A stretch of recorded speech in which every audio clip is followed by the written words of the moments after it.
Welcome to தனாஸ் kitchen. நம்ம இன்றைக்கி என்ன பார்க்க போகிறோன்னா புடலங்காய் கடலைப்பருப்பு கூட்டு எப்படி செய்கிறதுன்னு பார்க்கலாம் வாங்க. ஒரு பாத்திரத்தில் 100 கிராம் கடலைப்பருப்பு எடுத்துக்கிறேன். இதை தண்ணி விட்டு நல்லா வாஷ் பண்ணிக்கிறேன். வாஷ் பண்ணிவிட்டு குக்கரில் நான் போடுறேன். அரிசி கழுவின தண்ணி விட்டுக்கிறேன். மஞ்சள் தூள் 1/2 ஸ்பூன் போடுறேன். ஜீரகம் 1 ஸ்பூன் போடுறேன். பூண்டு 5 பல் போட்டுக்கிறேன். 2ஆக கட் பண்ணி போட்டிருக்கேன். இப்போ குக்கரை மூடி 6 விசில் வச்சுருங்க. கடலைப்பருப்பு நல்லா வெந்துடும். இப்போ நம்ம புடலங்காய் எப்போவுமே லைட்டாக மேலே தோல் சீவணும். சீவுனாதான் அது ஒரு ஸ்மெல் வரும். இல்லை அந்த இது ஸ்மெல் இல்லாத நல்லாயிருக்கும். லைட்டாக சீவிடுங்க எப்பயுமே. நீங்கள் இதை ட்ரை பண்ணி பாருங்கள். இப்போ வாஷ் பண்ணிவிட்டு பொடி பொடியாக கட் பண்ணி வச்சுக்கோங்க. இப்போ நான் ஒரு கடாய் வச்சுருக்கேன். 50 கிராம் ஆயில் விட்டுருக்கேன். நல்லா ஆயில் காஞ்சதும் கடுகு உளுத்தம் பருப்பு போடுறேன். ஜீரகம் கொஞ்சமாக போடுறேன். வெங்காயம் 50 கிராம் அளவு கட் பண்ணி போடுறேன். சின்ன வெங்காயம் நல்லா கிண்டிடுங்க.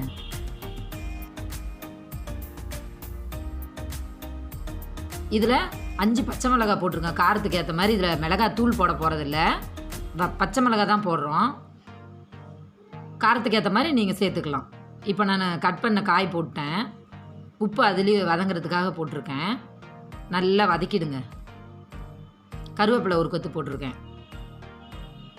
தக்காளி 1 தக்காளி தான் நான் கட் பண்ணி போட்டிருக்கேன். அதிகம் போடக்கூடாது, புளிப்பாக இருக்கும். பொடி பொடியாக கட் பண்ணி போட்டுக்கோங்க. இப்போ நான் நல்லா கிண்டிட்டு மூடி சிம்மில் வச்சு வேக வைக்கிறேன்.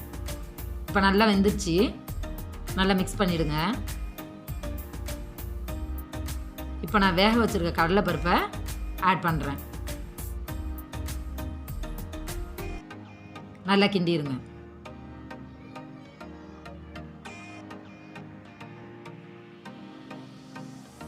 தண்ணி தேவையான அளவு நம்ம விட்டுக்கலாம் காய் வேகிறதுக்கு. நல்லா கிண்டிடுங்க. தேவையான உப்பு போட்டுக்கலாம்.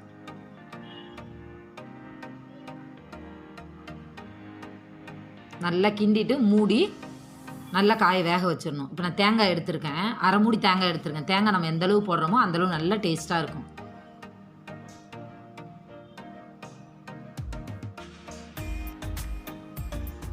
நல்லா கிண்டிட்டு இப்போ துருவி வச்சுருக்க தேங்காயை நான் அதில் போடுறேன்.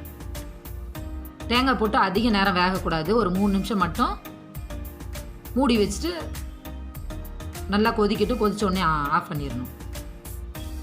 மல்லி இலை போடுறேன் நான்.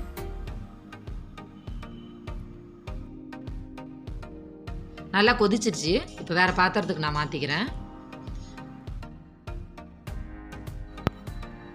இப்போ புடலங்காய் கடலைப்பருப்பு கூட்டு ரெடி ஆகிடுச்சு.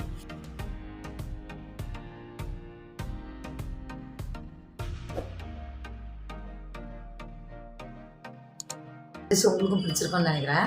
பிடிச்சிருந்தா லைக் பண்ணுங்கள், ஷேர் பண்ணுங்கள், மறக்காமல் சப்ஸ்கிரைப் பண்ணுங்கள். நீங்களும் உங்கள் வீட்டில் ட்ரை பண்ணி பார்த்துட்டு எப்படி இருக்குன்னு கமெண்ட்டில் சொல்லுங்கள். தேங்க்ஸ் ஃபார் வாட்சிங்.